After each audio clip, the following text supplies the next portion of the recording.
Salut l'équipe, il n'y a plus d'espoir pour le Bitcoin et les cryptos les gars, on va parler de ça ce matin. Une journée très importante, vidéo aussi très importante et j'espère que vous avez vu celle d'hier et je le vois, il y a plus grand monde sur les marchés, on sent vraiment beaucoup de désespoir, hein, les vidéos ne font plus de vues et pourtant celle d'hier elle était vraiment méga importante.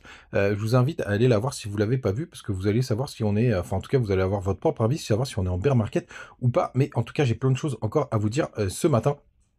C'est parti avec un BTC qui perd encore 4%, 76 500 $. Ether, il perd 8%, on est à 1455 $. Le reste de la hump est bien évidemment dégueulasse. On a quand même Léo qui pousse un petit 2%, Sui, il perd 6%. On a aussi une contre-perf du côté de DOT, pardon, Hype est d'envers 2,4%. On a NIR, lui, qui perd quasiment 10%. Et le 50e aujourd'hui, c'est l'USDE qui est... Qu'est-ce que c'est que ce truc-là? Le SUSDE? Bah non, c'est pas un stablecoin. Ah oui, je crois que c'est celui qui marche avec Edena, peut-être, potentiellement. Pas sûr. Et c'est Ethereum classique, elle est qui est 51e. Pas très intéressant. Les gars, on commence tout de suite avec mon Twitter, parce qu'hier, je vous partageais quelque chose d'assez important. C'est que je vous disais que pour moi, il n'y avait rien de boule sur les charts. Hein, c'était, on en était là en daily. Vous voyez la petite mèche qui a été aux 74 500, donc qui est descendant depuis les 109 000, les 109 000 $. Et en une heure, je vous disais qu'on laissait plein de stops, donc je croyais pas du tout à ce mouvement. Et que pour moi, de toute façon, il fallait qu'on forme des structures un peu plus propres. Et ben, ça a pas loupé, puisque ce matin, ben, on a quasiment à 4 heures du matin, on a quasiment tout retracé. Vous voyez, on a été, là, je remets la charte d'une heure de tout à l'heure, on a été tout recherché, pas le dernier stop, et là, il y a une vraie question qui est en train de se poser. Du côté des cryptos, les gars, vraiment, c'est hyper important ce qu'on est en train de voir, puisque tout simplement, est-ce qu'il est possible qu'on ait fait un double bottom? Et ça, c'est pas impossible. On va rentrer vraiment sur les petites time frames. Donc en 4 heures, il y a rien de concret, mais on voit qu'on est en train de maintenir ces corps de bougie. Et ça, c'est assez important et assez intéressant. En une heure, on a été chasser vraiment tous les stops, sauf le dernier plus bas. Mais par contre, sur pas mal d'alt, on a été les chercher, notamment sur Ether. Et en 15 minutes, on peut revoir des structures de retournement qui commencent à se former. Donc des signaux plutôt sympathiques. Et pour le coup, comme je vous disais dans le titre de cette émission, je ne vois plus d'espoir pour le Bitcoin et les cryptos. Tout le monde est bearish. Et là, ça commence à être vraiment très intéressant de voir ça. Parce que tout le monde s'attend vraiment à voir un nouveau plus bas. J'en parlais encore avec l'un d'entre vous hier sur Twitter. Tout le monde attend la zone importante des 73 200 $. Puisque c'est tout simplement la zone de retracement de Fibo, hein, vous le savez. Hop, attendez, je suis en monthly, on va repasser hop en daily. Voilà, qui est qui est, ou alors c'est pas sur celui-là, c'est sur ce graphique que je l'ai mis, voilà, les 73 300. Tout le monde commence à en parler, et donc vous savez, moi quand tout le monde en parle, forcément je commence à me poser des questions un peu plus profondes. Là, en plus, on a les gaps CME qui commencent à, enfin, qui sont encore bien ouverts. Alors, on me posait la question hier avec les mèches. Oui, on peut combler avec des mèches, mais moi, ce que je regarde quand même, je descends en H4. Avant, je voulais pas le faire, mais maintenant, je le fais. Je descends en H4 pour voir si vraiment ça a été comblé. Et vous voyez, le gap, il est encore jusqu'aux 84 500 $. Et surtout, il y a un autre gap au-dessus qui est aux 86 000, jusqu'aux 86 000 $. Donc là, d'un point de vue graphique, d'un point de vue technique, vous voyez, on fait un double bottom quasiment. Sur les contrats futurs, c'est bien un double bottom, ouais, c'est vraiment très très propre, et on commence quand même à avoir fait un plus haut sur le RSI. Donc on a sur le cours un double bottom et un RSI qui est montant, donc c'est pas tout à fait une divergence parce qu'il aurait fallu qu'on fasse un plus bas sur le RSI, mais là on commence à être dans des zones de rebond potentiel qui sont assez intéressantes. Bien évidemment, on a toujours ce risque d'aller chercher les 0,38,2 et d'un point de vue logique, c'est dommage qu'on les front-run comme ça, mais quand on commence à avoir pas mal de gens qui sont hyper bearish, et là c'est le sentiment généralisé, on le voit, plus personne n'en a rien à foutre des cryptos, bah là je commence à me poser des questions. Hier, on a eu une escalade avec les droits de douane, avec l'histoire de la Chine, de Donald Trump qui a annoncé qu'il mettait 104% de droits de douane supplémentaires sur la Chine. On est vraiment sur un combat un combat, pour le coup, on va pas rentrer dans les détails de nom d'oiseau, mais on est sur un combat, et ça c'est plutôt pas mal, parce que je pense que là, on a atteint le niveau summum de la connerie de ces combats, donc c'est ça, ce qui est plutôt une très très bonne nouvelle. Le SP500, lui, hier, il a encore dévissé, il n'a pas fait de nouveau plus bas, mais vous voyez, on est en train de retester toutes ces zones. Là, je suis sur les derniers jours, vous voyez. Donc, est-ce qu'on va avoir besoin que le SP500 fasse un plus bas? Ben, l'avenir nous le dira. Mais quand même, quoi qu'il arrive, je pense qu'on est proche d'un bottom, tout simplement. Tout simplement, mais bien sûr, bien entendu, les gars, bah, l'avenir est plutôt incertain. Il faudra quand même être hyper prudent. Du côté du SP500, alors attendez, parce que là j'ai enlevé le logarithmique parce que j'ai étudié un graphique hier. Vous voyez, du côté du logarithmique, on a été quand même chercher cette trendline que j'avais complètement zappé, qui est vraiment hyper propre. Évidemment, les gars, il faut bien regarder le SP500 en ce moment. Vous voyez, il y a pas mal de petits fake-out, mais elle fait quand même très très bien son job. Comme d'habitude, les gars, c'est une zone.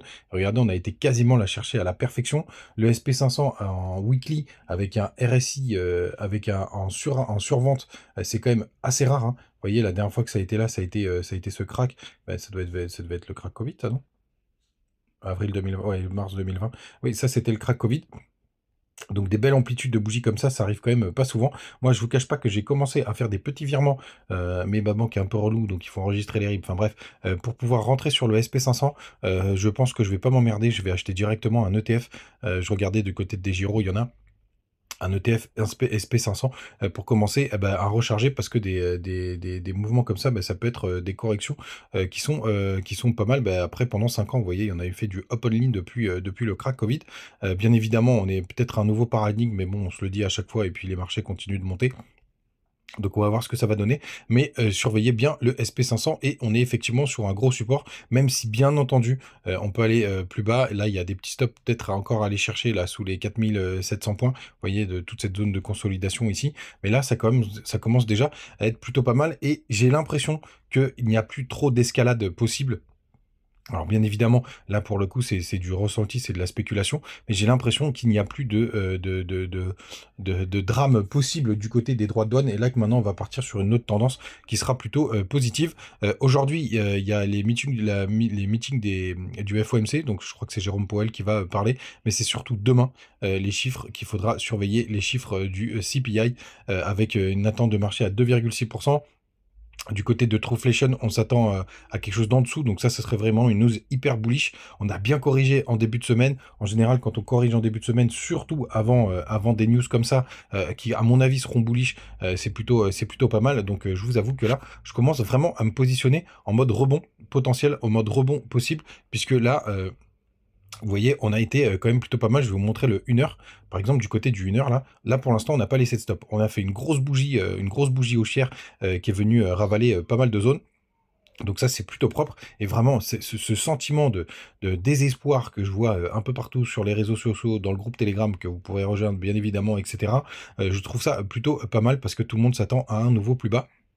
Et là, on est quand même sur des zones qui sont hyper intéressantes. Et le fait qu'on n'ait pas été chassé ce nouveau plus bas malgré la grosse mèche ici, me dit que peut-être qu'on a pas mal nettoyé les marchés. Il y a eu quand même plus de 2 milliards qui a été viré des marchés. On a pas mal de funding qui sont hyper négatifs. Moi, je commence à reconstruire des positions, hein. 400 millions encore hier. Le crypto fear, ça y est, il a touché son point bas de ces derniers jours, hein, puisque on a touché les 18, pour le coup, qui est quand même assez impressionnant. Donc là, je commence vraiment à me repositionner en mode bullish, parce que évidemment c'est dans le sang qu'on fait les meilleurs profits. Mais bien entendu, les gars, il y a encore un monde, une possibilité où on va plus bas, et il faut quand même l'avoir en tête. Notamment là, c'est complètement barjot, c'est ETH pour le coup, qui a été chercher des nouveaux plus bas. C'est quand même assez impressionnant ce qui s'est passé du côté d'ETH. On va regarder en live la double chart.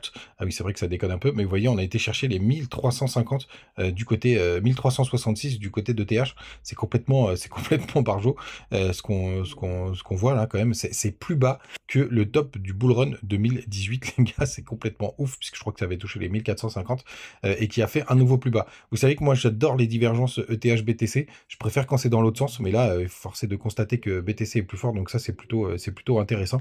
Et surtout, là, on a vraiment quand même bien nettoyé du côté de TH.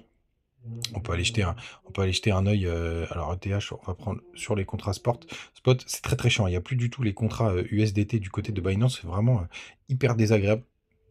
On va prendre en monthly. Ah oui, il n'y a pas l'historique, mais vous voyez, là, on a été chercher même tous les stops qu'il y a en dessous ici. On est en train de retester toute cette grosse structure W monthly, là. Donc, pour le coup, les gars, le pullback, là, il est vraiment très, très propre. On enchaîne les baisses depuis 5 mois du côté des terres. Non, franchement, là, on commence, à mon avis, à avoir, on va voir s'essouffler tout ce qui se passe du côté des marchés crypto. Et alors, attendez.